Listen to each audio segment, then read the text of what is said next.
Let's talk about what's happening in the West Bank because violence there has been getting a lot worse, while most of the attention has been on the war in the Gaza Strip. There have been more raids by the Israeli military, more arrests, and more Palestinians killed. There is a great sense of fear and tension here because these raids are happening every single night. Armed Israeli settlers have been attacking Palestinians and driving entire communities off their land. كان في الأول في مشاكل بين دائما سويين بس بعد يوم صارت حرب غزة وصلت لدرجة إنك تنحدر. So what exactly is the West Bank? What's going on there right now? And how does it tie into what's happening in Gaza?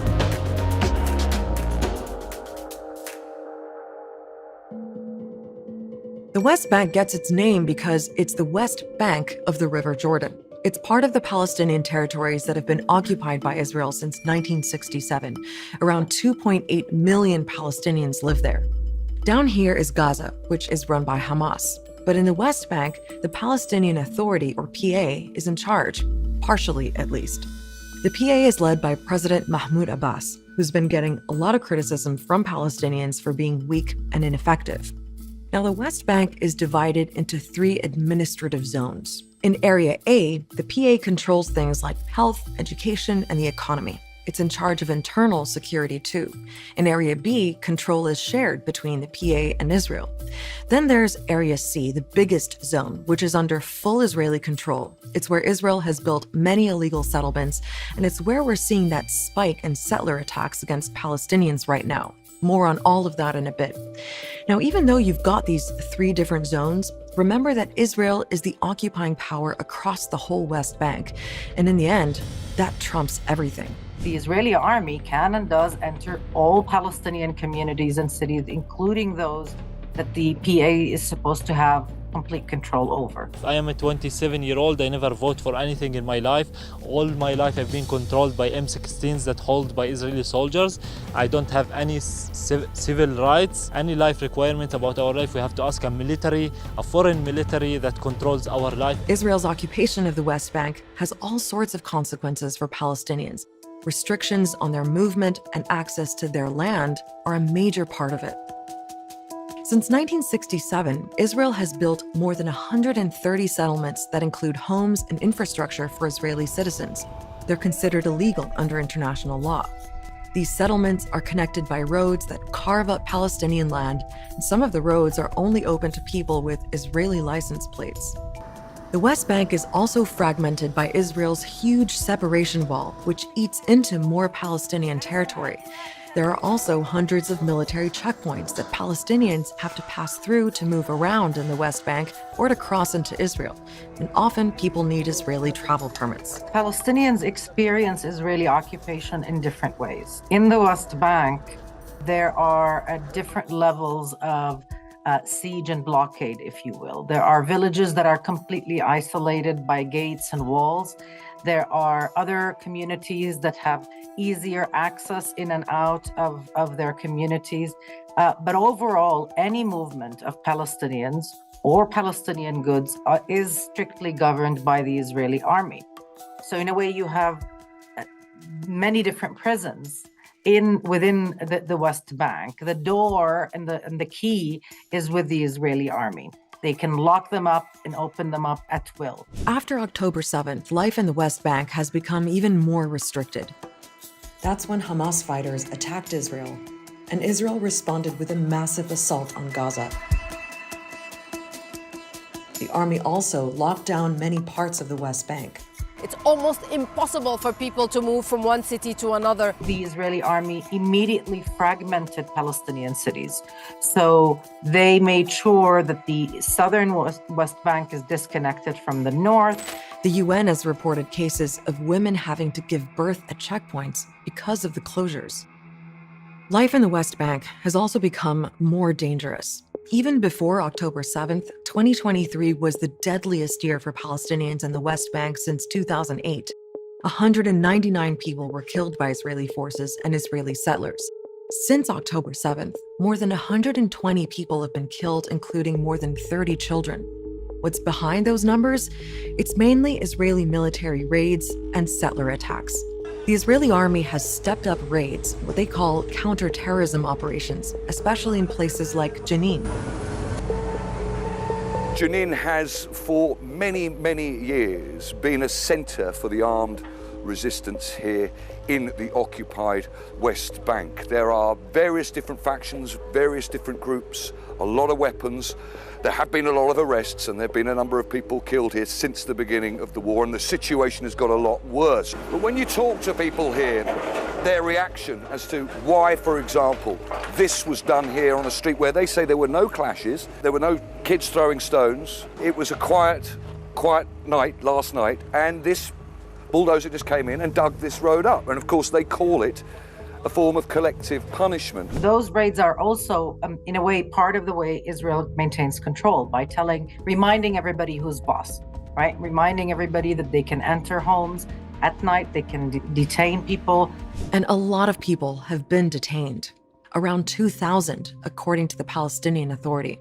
Israel says it's rounding up Hamas members and supporters, but Palestinians would tell you that they're also rounding up anyone who shows solidarity towards Gaza on social media or publicly. Most of the people who are detained without charge, and they're held without charge or trial. They're called administrative detainees. It's one more mechanism of maintaining control over the population. So that paints a picture of the way that Israeli forces operate in the West Bank.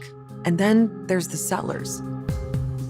They're the people living in the Israeli settlements. Many of them are there because of an ideology that's all about increasing Jewish presence on Palestinian land. Many are armed, and settlers routinely threaten and attack Palestinians. Now they're a bit more emboldened by the fact that there's a war, and their violence is much more considerable and much more lethal. Settler-related incidents, which is what the UN calls them, have more than doubled since October 7th.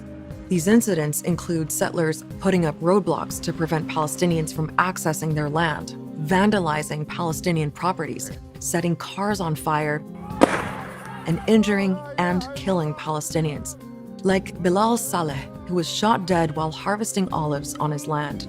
In this video, you can see armed settlers in the field where Bilal was killed. In other incidents, Palestinians say settlers showed up in military uniform.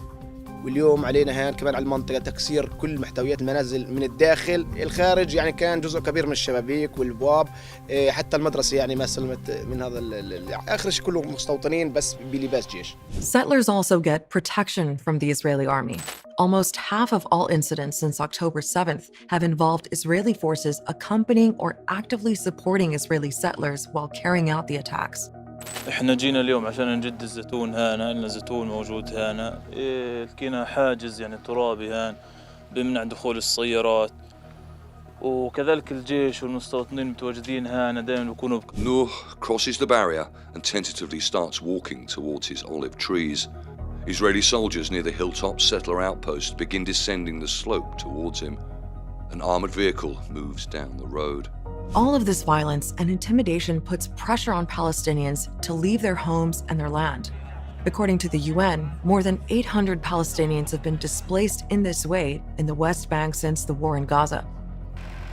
In this village, 141 people packed up and left their homes after settlers threatened to kill them if they didn't. The ultimate goal, the coveted prize for the Israeli settler movement is the West Bank, is making sure that this area, this land, is vacated from its indigenous population of Palestinians and is permanently and irreversibly annexed to Israel. And this ideology is backed by people in top positions within the Israeli government, like the National Security Minister Itamar Ben-Gvir, who's a West Bank settler himself.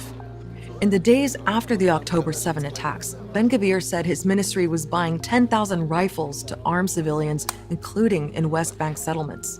Over the years, what we've seen is Israeli politics going to the right, appeasing these settler groups, appeasing their appetite for more land, appeasing their hostility towards Palestinians, and entrenching impunity. We're just, farmers trying to plant, cultivate our land, and to live from what we produce. What we can do to face those settlers who are fully weaponed with machine guns, protected by the army, and backed by the government and their leaders in the government. The violence in the West Bank is getting some attention. Israel's biggest ally, the US, has condemned the recent settler attacks. I continue to be alarmed about extremist settlers attacking Palestinians in the West Bank. That pouring gasoline on fire is what it's like. It has to stop. They have to be held accountable. The truth of the matter is, these statements, even though they reflect facts, really don't amount to anything, because Israel understands that they would not be accompanied with consequences. 5 days after Biden's statement, the Israeli defense minister said this. ומי שמפעיל אמצעים אלימים זה צה"ל, שב"כ, מוסד, משטרת ישראל, הם ובלבד. כל פעולה שחורגת בעניין הזה איננה מקובלת, והיא צריכה להטריד אותנו מאוד. The attacks haven't stopped, and this kind of violence has been going on for years, and the people behind it are almost never held accountable. All these attacks that are very well documented face no consequence.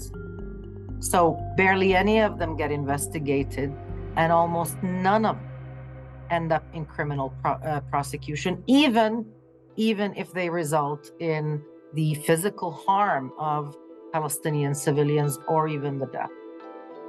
What we've got right now is a really volatile situation in the West Bank while the war in Gaza rages on. And a lot of people are worried about where all this could lead. We do a lot of explainers on Start Here about current events. You can watch all of our episodes on this YouTube playlist.